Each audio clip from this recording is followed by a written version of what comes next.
Donc, troisièmement, calcul vectoriel. Donc, calcul vectoriel, donc quelques notions de vecteur, définition et rappel. Donc, comme définition, le mot vecteur signifie en latin vector, qui veut dire facteur. Le facteur a besoin d'une adresse indiquant son origine et contenant la direction, le sens et le modèle pour transmettre une lettre à sa destination. Donc, on peut appeler vecteur tout être physique se caractérisant par une origine, une direction, un sens et un module. Donc, A, si le point d'application, c'est-à-dire le point d'application du vecteur, c'est l'origine du vecteur. Alors, le modèle du vecteur, c'est le modèle de V qui est égal à AB. D, bien sûr, c'est la direction du vecteur, c'est-à-dire la droite AB. La droite AB, c'est ça la direction, ou bien on ne sait pas. Donc, le sens du vecteur est indiqué par la flèche pointant de l'origine, c'est-à-dire du point A, vers l'extrémité. Voilà l'extrémité, c'est le point B. Par exemple, cet exemple-ci qui est l'exemple de la vitesse V. Il se caractérise par les caractéristiques suivantes indiquées dans la figure 1. Dans la figure 1.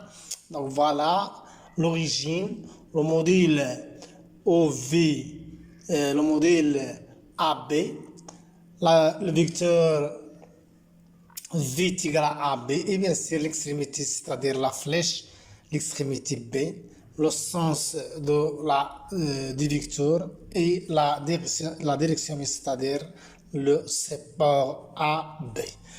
Donc ça c'est la représentation d'un vecteur noté AB, ou on peut aussi noter A, vecteur AB ou bien AV. Voilà, quelques notations que vous avez déjà vues, bien sûr, au terminal. Donc, les différentes catégories de vecteurs. Alors, l'égalité V égale à V' n'a pas la même signification suivant la catégorie de vecteurs.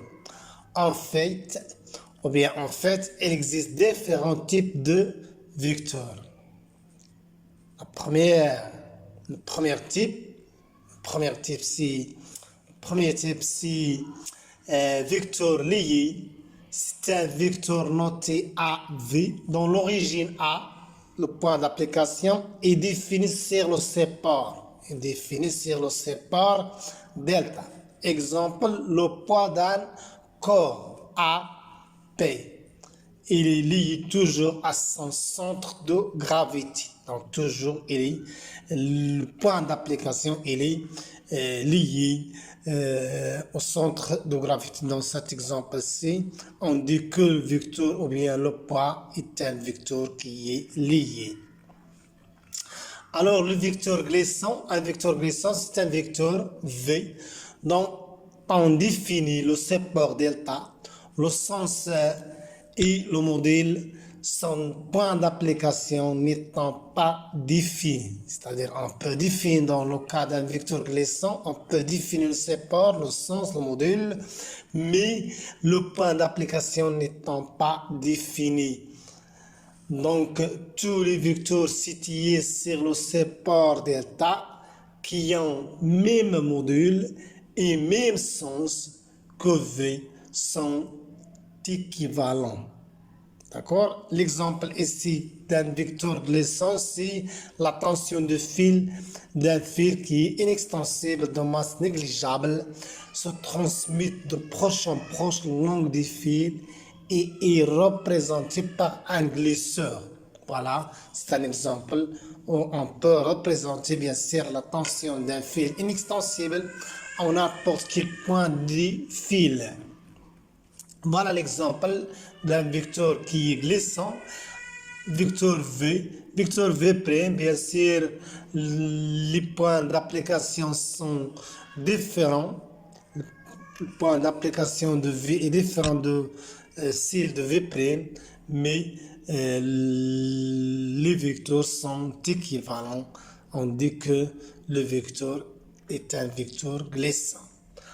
Autre type de vecteurs libres, c'est-à-dire équivalents, ce sont des vecteurs libres qui possèdent le même modèle, le même sens et dont les supports sont parallèles.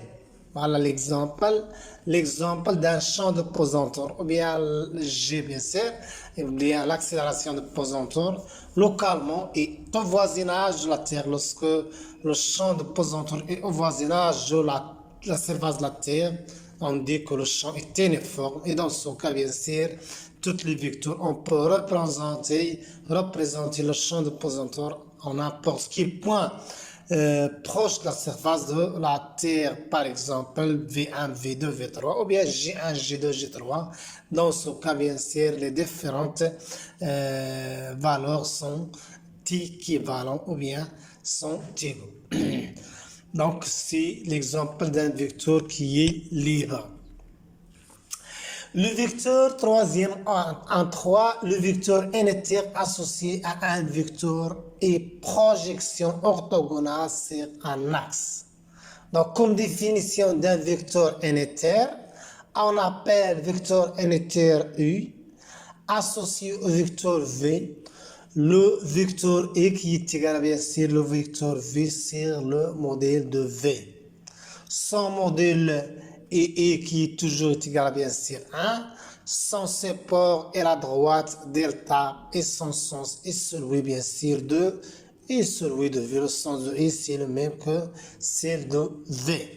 Voilà. Donc voilà l'exemple d'un vecteur unitaire U, bien sûr vecteur unitaire du vecteur V. Et voilà la représentation d'un vecteur unitaire I. Donc la projection orthogonale, soit un vecteur V dans l'espace est N droite D, faisant un angle alpha avec V. La projection algébrique de V sur la droite D et le scalaire projection de V qui est égal à bien sûr projection de V qui est égal à bien sûr AH. La projection de V sur la droite D, c'est la projection de V c'est égal à AH. Égal à AH qui est égal à bien sûr V AH est égal à V, le modèle de V fois le cosinus bien sûr de alpha bien sûr AH il est orienté selon le vecteur unitaire W. Voilà qui est le vecteur projeté du vecteur V sur la droite D. Donc voilà, AH c'est le vecteur projeté du vecteur V sur la droite D. Donc, une remarque, on peut également parler de projection orthogonale de B sur D qui est le point H. Voilà, on peut, au lieu de parler de la projection de V, on peut parler de la projection de B sur D qui est H. Dans ce cas, bien sûr, D est égal à B, D est égal à D, voilà, D est égal à B. H représente la plus petite distance de B à D. Et bien sûr, D est égal à le module de V fois sinus de alpha. D, c'est l'opposé bien sûr, est égal à V fois sinus de alpha. Voilà, c'est la représentation de la projection orthogonale d'un vecteur V. En 4 composantes d'un vecteur dans un repère orthonormé. D'accord? Donc voilà la représentation d'un repère orthonormé OEGK.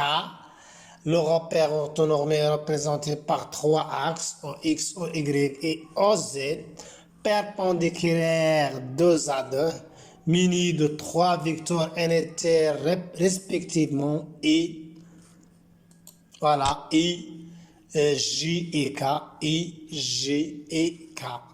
Le triplet EGK constitue ce qu'on appelle la base des repères. Les composantes des vecteurs V sont les projections orthogonales, les composantes bien sûr de vecteur V. Si là sont les projections orthogonales de Vx, Vy, Vz sur les trois axes respectivement.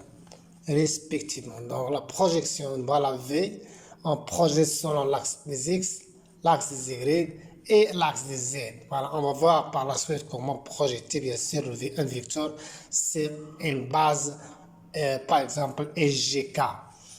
Donc on écrit alors V est égal à Vx selon I, Vy selon G et Vz selon K. Voilà, V est égal à Vx selon I plus Vy selon G plus Vz selon K. Or, le modèle de V est comme suit. Donc, on peut calculer le produit scalaire de V scalaire V pour trouver le modèle de V qui est égal à la racine carrée de Vx au carré plus Vy au carré plus Vz au carré. D'autre part, Vx est égal à V cosinus de alpha.